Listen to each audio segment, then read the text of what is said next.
to my sister who taught me how to love unconditionally, and to my wife who taught me how to love actually, right? And love is such an incredible Yes. medium because it's a relationship is such an incredible medium because we express love through relationships and we receive love through relationships. Right? Somebody once asked me, uh, where is love made? I said, well, I think love is made in China. You know,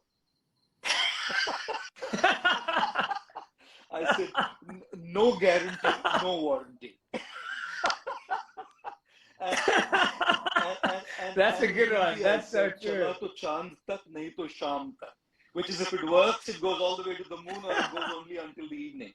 So, in a time when the shelf life of love is relationship is so meager and so small, right? It's so beautiful that you've written this book, Eight Rules of Love. And I really want to ask you this question. Like sometimes I say love, how do you define love? Like you would say love is less a noun, more a verb. It's less a feeling, more action, service. It's less an emotion, more an expression. Well, what is your definition of love? What are those elements that compose love? What are those ingredients that deepen love? So I really like to hear your thoughts on that. That's such a beautiful question. And in this book, one of the rules is that you should define love Wow. before you say it or feel it. I think often we say love and we experience love, but we're always thinking of love as our definition. So if someone says, I love you, we don't stop to ask them what their definition is. We just assume that it's the same as what we mean when I say I love you. But two people can have very different definitions. So the way I define love, through the research I did for this book, through couples I sat down with in coaching, through looking at the science and looking at the research behind long-lasting relationships, it comes down to three things. The first is, which is the most obvious one, you have to like someone's personality. And the way I define this is studies show that it takes 10 hours to consider someone a casual friend. If you spend 10 hours with someone, if you spend 100 hours with someone, it means they're a good friend. And if you spend 200 hours with someone, it means they're a great friend. We've spent more than 200 hours together. So we have that within us. But the question we have to answer is, do I want to spend 200 hours with this person? That is a big part of love. Do I want to have 200 meals, 200 evenings, 200 nights with this person? So that's personality. The second one is, this one is really interesting, is do you respect their values and do they respect your values? Because what I found, Gopalji, in relationships is most of us want our partners to value what we value. We want them to appreciate what we appreciate, but they can't. They're different people. And so do we respect their values and do they respect ours? And the final one is, are we committed to helping them achieve their goals? And are they committed to helping us achieve our goals? We'll find in our relationships, you'll have people who like you. Maybe they kind of respect you and maybe they think your goals are okay. But very rarely do we find someone who likes our personality, deeply respects our values, and wants to help us achieve our goals. That's such a brilliant answer, Jay. Thank you so much for that. And I think what you said is so true, that it's time that makes love, time that really forms that deep bonding. So whether it's 200 hours makes it great friends. Because when you give time to somebody, you're actually giving out a piece of your life which will never come back to you. Everything else I give can still come back, but time given will never get back to me. So such a brilliant answer there again. And then this whole thing about respect. I was just reminded of a beautiful story of how a little boy once went with his grandma to the zoo, and he had freckles all over his body. So the kids were making fun of him that, do you even need to go to see a zebra or a leopard? He has freckles all over his body. So he started crying, felt insulted. So his grandma held his face in her hands and said, you know what, darling? The best thing that God created in the world is freckles, the most beautiful thing. And then the boy held the grandma's face and said, Grandma, freckles are not the most beautiful things created in the world. There's something more beautiful. The grandmother said, what? The boy said, wrinkles. Right. You know? So when you respect That's somebody for who beautiful. they are, is when you get that respect. So what you were saying was just reminding me of this interesting story. But yeah, That's you know. beautiful. What a beautiful story. So That is such so a special you know story. what? I was thinking that this whole concept of relationships and love today, it's sometimes it gets so superficial, it gets superficial infatuation at times, and then people really don't look at the essential ingredients of what is required for a lifelong friendship, for a lifelong relationship, or for what you said, like commitment, Like very often I say, love is blind, but marriage happens to be the eye opener, right? Because you don't see Yes, yes. things immediately, but when you actually start seeing things, then it dawns upon you that I think I lack something, and that what I lack is probably compatibility. And I saw there's a section of your book which is Mm, on compatibility, and I thought it'd be really, really important yes. for everybody listening to this to know, and mostly young people are here, they're into relationships. So, what Mhm. are those three key elements, like foundational elements to look for when it comes to compatibility? And what are the three red flags?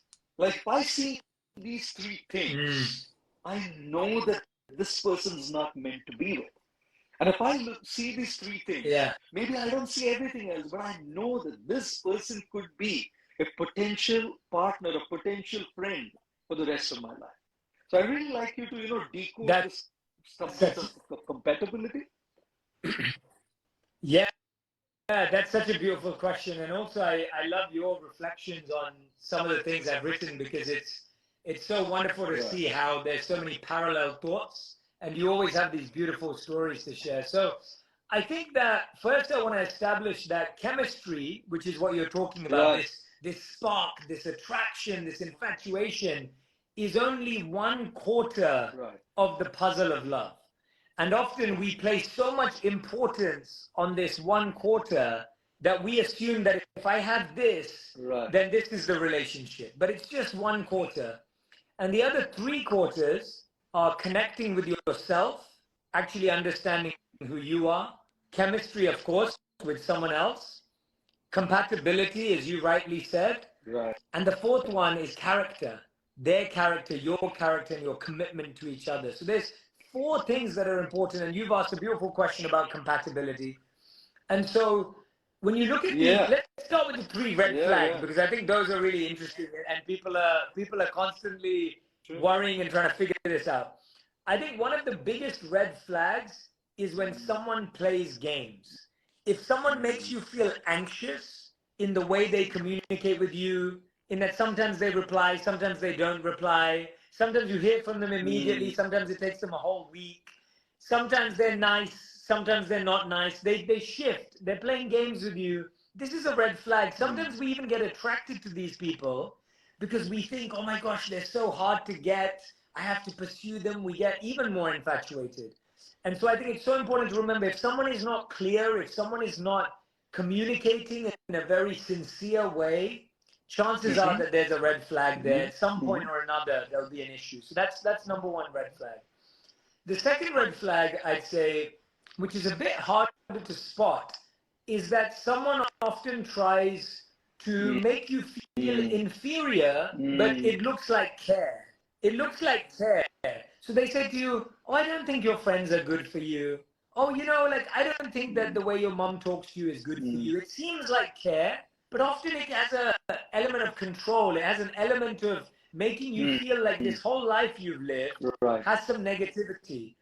And the way you know whether it's a red flag or whether it's a good thing is they're not trying to ruin your other relationships. They shouldn't be trying to break off other wonderful relationships you've spent years building.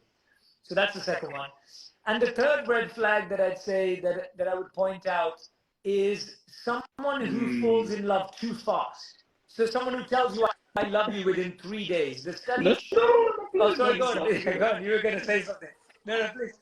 No, yeah. Some people, they in 3 days they'll tell you, "I love you. You're the best thing that ever happened to me." They're giving you flowers on day 2. They're taking you on this beautiful drive on day 6. If someone falls in love with you too fast, slow down, press the brakes, because a fast car is going to have an accident, right? And so I think so many people think, "Oh wow, I've been looking for this person my whole life." So those are 3 red flags. I'd love to No, hear your reflections no, before we do the absolutely brilliant. 3 It's so positive good things to look for. because the first one you said, is that playing games, and not communicating. They say that in relationships sometimes are like a smartphone. If you don't have a connection, all you can do is play Candy Crush or games. That's so good. I love But that. I love in that. that context, Yeah. if you don't mind, I would like to ask you this one question. Is Please, when you said, please. like, when people don't sincerely communicate. Now, there are times when people don't sincerely communicate because they're going through a very low phase. Like, everybody has a different day. Even in the beginning of a relationship, not every day is the same day. We go through our own moods, ups and downs. There's been so many things happening in life. So, how does a person really kind of, sense that it's a challenge that this person is going through, which is being expressed through insincere or inconsistent communication, or it is actually Yes. someone who's absolutely insincere, and therefore this person is not communicating. So just to clarify that. Yeah, such a good question, and I'd love to hear your thoughts as well. I found that when people are going through their own issues, as you said, and even me, I can honestly say that if I've had a stressful day, I can be irritable, I can be agitated, I can be snappy with my own wife. It's normal, and it's not okay, it's not good, it's not healthy, but we all have bad days. And so that's very natural. But I find the difference is that people who are feeling bad about themselves are also quick to apologize or explain. So they'll say, "Hey, you know what, I'm having a really tough day. I shouldn't have said that." Or, "You know what, I've just been really overworked this week. I'm so sorry." They'll apologize for their behavior, or they'll at least be aware of it, and they'll make you aware of it. But someone else, they'll treat you that way, but there's no context. There's no conversation. They're not opening up about it. And I think that it's not that someone has to tell you their life story on day one. People don't have to tell you why they're depressed or why they have certain challenges, but at least there's some accountability. I think that's what I look for. If someone doesn't have sincerity, do they have accountability? Can they say, "This is why I've been acting this way," and then you have some context. So I think that's So, the one you thing that mean I would look for. accountability, at least accountability, rather than things can unfold. Brilliant. Yes, exactly. For your actions and behaviors, because you rightly said, you can't be nice all the time, but you can be accountable for when you don't feel you've behaved appropriately. No, fantastic. That's really makes it very clear. You mentioned, okay, you were also going to talk about the 3 aspects first of what to look for. Right. These are the red flags. What are the other 3? Yes, exactly. And the red flag question is so good, because I think too many people avoid the red flags because of attraction. We all have this halo effect that and this is something to be really conscious about in the 3 good things. Often what happens is we like one thing about someone. We like that they're attractive. We like that they have a good job. We like that they went to a good school. We like that they have money, and we assume that they're a good person. So that's the halo effect, this idea that they have one thing that we like, and we assume that everything else must be okay. So just that's another thing to look out for. But the 3 things to look for, the first one is, which is so basic and easy to look at, how do they talk to other people around you? How do they talk to the waiter? How do they talk to the driver in the Ola or the Uber or whatever it may be? How do they talk to the person sitting next to you who arrived with you? How do they talk to the receptionist? How does a person behave with every single person in the world, no matter their status, no matter their experience? Because I think that shows a lot about the person. And also, how do they talk about people in their life? Are they always gossiping? Are they complaining? Are they comparing? Because that's going to tell you a lot about their frequency and the energy. When I'm with you, Gopalji, that, you know, you're not someone who'll ever criticize someone. You'll never gossip about someone. Even as a friend, you can appreciate a person like that. So I think that's the number one thing I look for. The second thing you're looking for is this person curious about you?